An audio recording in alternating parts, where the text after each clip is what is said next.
कहते हैं ना कि जमीन के नीचे दफन मुर्दे कभी नहीं बोलते। लोग सोचते हैं कि अगर लाश को मिट्टी में गहरा गाड़ दिया जाए तो राज भी उसी के साथ हमेशा के लिए सड़ जाता है। लेकिन क्या हो जब एक कंकाल पूरे 3 महीने बाद खुद चीख चीख कर अपने कातिलों का नाम बताने लगे। क्या हो जब वो हाथ जिसे आपने उम्र भर के लिए थामा हो वही हाथ आपके गले का फंदा बन जाए। दोस्तों, आज जो कहानी मैं आपको सुनाने जा रहा हूं उसे सुनकर शायद आपका प्यार और भरोसे से भरोसा ही उठ जाएगा। ये कहानी है धोखे की, हवस की और एक ऐसी खौफनाक साजिश की जिसे सुनकर अच्छों की रूह कांप जाए। तो दिल थाम कर बैठिए क्योंकि हम चलने वाले हैं मध्य प्रदेश के रीवा और सतना की उन गलियों में जहां एक पत्नी ने अपने ही सुहाग का ऐसा खून किया कि शैतान भी पनाह मांग ले। बात शुरू होती है सतना जिले के रामपुर बघेलान से। यहाँ के मोहार टोला भगदेवरा गांव में रहता था एक 20 साल का नौजवान विपिन कुमार यादव। उम्र ही क्या थी विपिन की, अभी तो दुनिया देखनी शुरू ही की थी।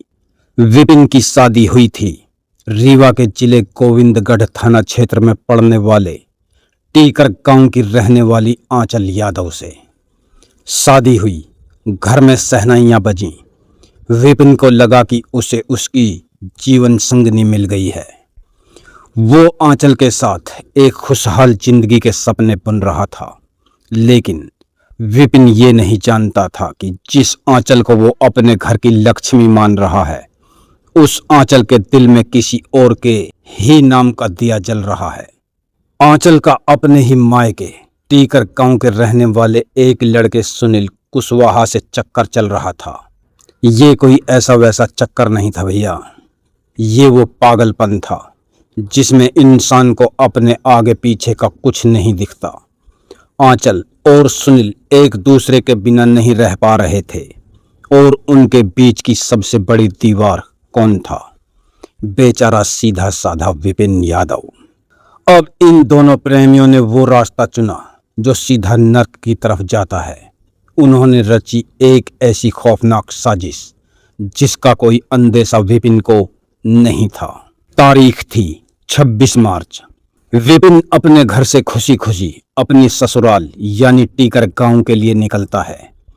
उसे लगा कि वो अपनी पत्नी से मिलने जा रहा है, ससुराल वालों के साथ वक्त बिताने जा रहा है। ससुराल पहुंचने पर उसकी मुलाकात होती है सुनील कुशवाहा से। अब ध्यान दीजिए, सुनील ने विपिन के सामने ऐसे बर्ताव किया जैसे वो उसका बहुत बड़ा हमदर्द और दोस्त हो। सुनील ने मीठी मीठी बातें करके विपिन को अपने जाल में फंसाया और उसे अपने साथ घर से बाहर ले गया। विपिन जो इस बात से पूरी तरह अनजान था कि वो जिसके साथ कदम से कदम मिलाकर चल रहा है वो कोई दोस्त नहीं बल्कि मौत का फरिश्ता है। उस रात क्या हुआ ये सोचकर ही कलेजा मुंह को आ जाता है। सुनसान इलाका, धूप, अंधेरा। सुनील और उसका एक और दोस्त दोनों ने मिलकर विपिन को दबोच लिया। विपिन चीखा होगा, चिल्लाया होगा, उसने अपनी जान की भीख मांगी होगी।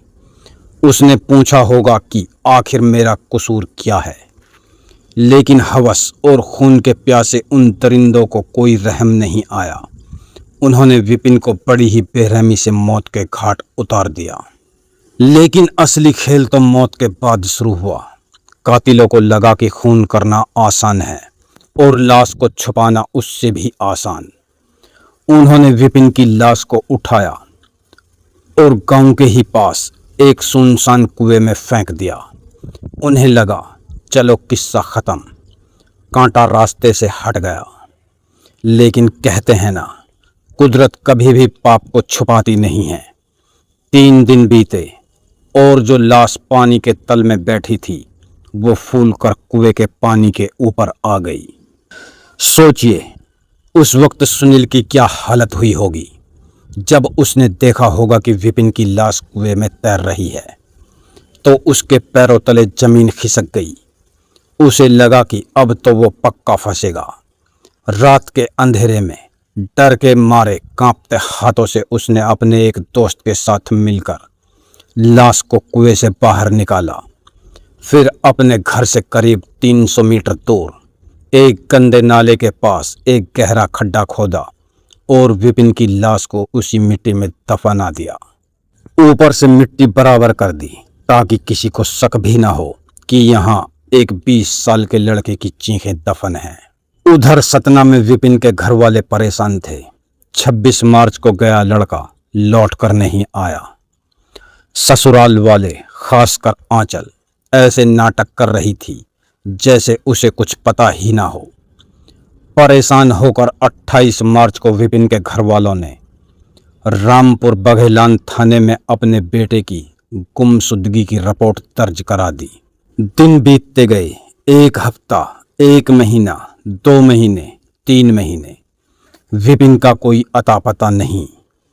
पुलिस भी चकरा गई थी कि आखिर जमीन खा गई या आसमान निकल गया। और इधर आंचल और सुनील आज़ादी से अपनी जिंदगी जी रहे थे। उन्हें लगा कि उन्होंने दुनिया का सबसे परफेक्ट मर्डर किया है और अब उन्हें कोई पकड़ नहीं सकता। लेकिन वो कहावत है ना, पाप का घड़ा जब भरता है तो वो फूटता भी बहुत जोर से है। और यहाँ तो घड़ा ऐसा फूटा कि सारे राज बह निकले। हुआ कुछ यूं कि कातिल सुनील कुशवाहा अपनी किसी और ही खुराफात में एक चोरी के मामले में गोविंदगढ़ पुलिस के हत्थे चढ़ गया। अब वो कहते हैं ना कि चोर की दाढ़ी में तिनका नहीं, पूरा का पूरा पेड़ था। रामपुर बघेलान पुलिस को जब भनक लगी कि विपिन का तथाकथित दोस्त सुनील चोरी में पकड़ा गया है तो उनका माथा ठनका। पुलिस को सुनील पर पहले से ही थोड़ा शक था क्योंकि वो वारदात के बाद से ही अजीब व्यवहार कर रहा था। रामपुर पुलिस सीधे पहुंची सुनील के पास। अब आप तो जानते ही हैं हमारी पुलिस की खातिरदारी का तरीका। जब पुलिस ने अपने स्टाइल में पूछताछ शुरू की, जब 3rd डिग्री का थोड़ा सा ट्रेलर दिखाया गया तो सुनील टूट गया। और फिर उसने जो कहानी उगली उसे सुनकर पुलिस वालों के भी पसीने छूट गए। उसने कबूल कर लिया कि हाँ, विपिन को उसी ने मारा है और इसमें कोई और नहीं बल्कि विपिन की अपनी पत्नी आंचल शामिल थी। गुरुवार का दिन था। कार्यपालिक दंडाधिकारी की मौजूदगी। पुलिस की भारी टीम सुनील को लेकर टीकर गांव के उस नाले के पास पहुंचती है। सुनील कांपती उंगली से उस जगह की तरफ इशारा करता है जहां उसने 3 महीने पहले लाश को गाड़ा था। फावड़े चलने लगे, मिट्टी हटने लगी। जैसे जैसे गड्ढा गहरा हो रहा था वहां मौजूद हर इंसान की धड़कन बढ़ रही थी। और फिर मिट्टी के नीचे से जो निकला वो खौफनाक था। विपिन अब वो 20 साल का नौजवान नहीं रहा था। वो अब बस एक कंकाल बन चुका था। कंकाल और मिट्टी में सने उसके कपड़े जो गवाही दे रहे थे एक औरत के धोखे की और एक दोस्त की गद्दारी की।